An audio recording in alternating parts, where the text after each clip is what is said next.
Now let's move toward death and dying. In 1900, the most common causes of death were infectious diseases, while chronic diseases were the most common causes of death in the United States in 2016.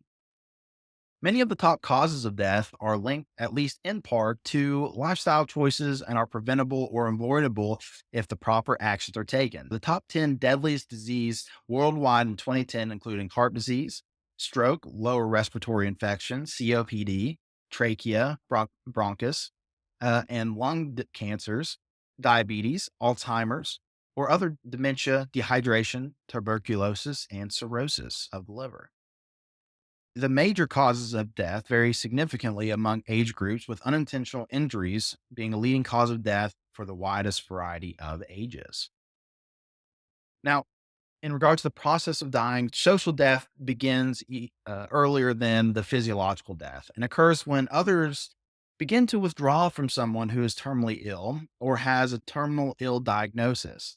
Doctors, as well as family members and friends, may spend less time with patients after their prognosis becomes poor.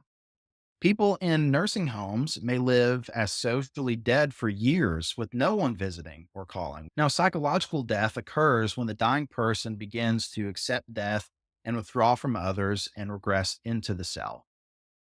This can take before physiological death and may even bring it closer as people give up their will to live. Interventions based on the idea of self empowerment for terminally ill individuals has been associated with the perceived ability to manage and control things, resulting in better mental health.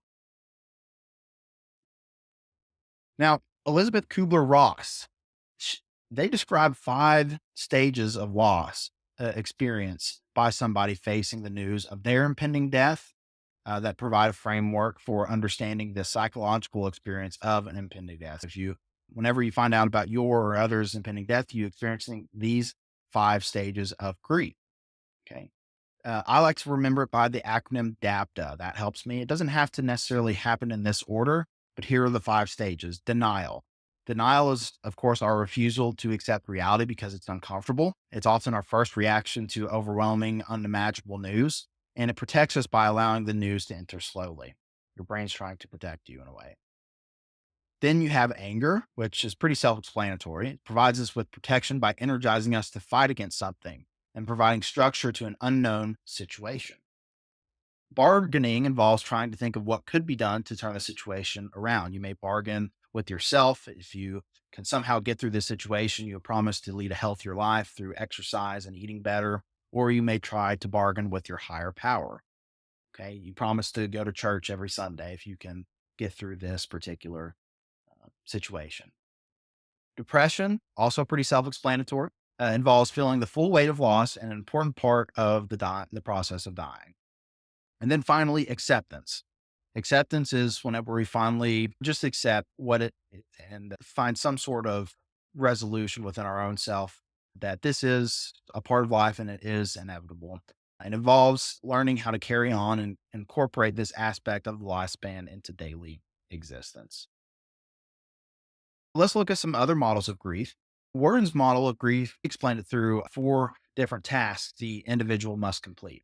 Accepting loss has occurred, working through and experiencing the pain associated with grief, adjusting to the changes the loss created in the environment, and moving past the loss on an emotional level. Now, Parks broke down grief into 4 stages: shock, yearning, despair, and recovery. Then there's Strobe and Shut, which suggested that individuals cope with grief through an ongoing process, through either loss oriented, or restoration oriented. Oriented includes grief work, intrusion on grief, denying changes toward restoration, and breaking bonds or ties. Restoration oriented, attending to life changes, distracting oneself from grief, doing new things, and establishing new roles and relationships.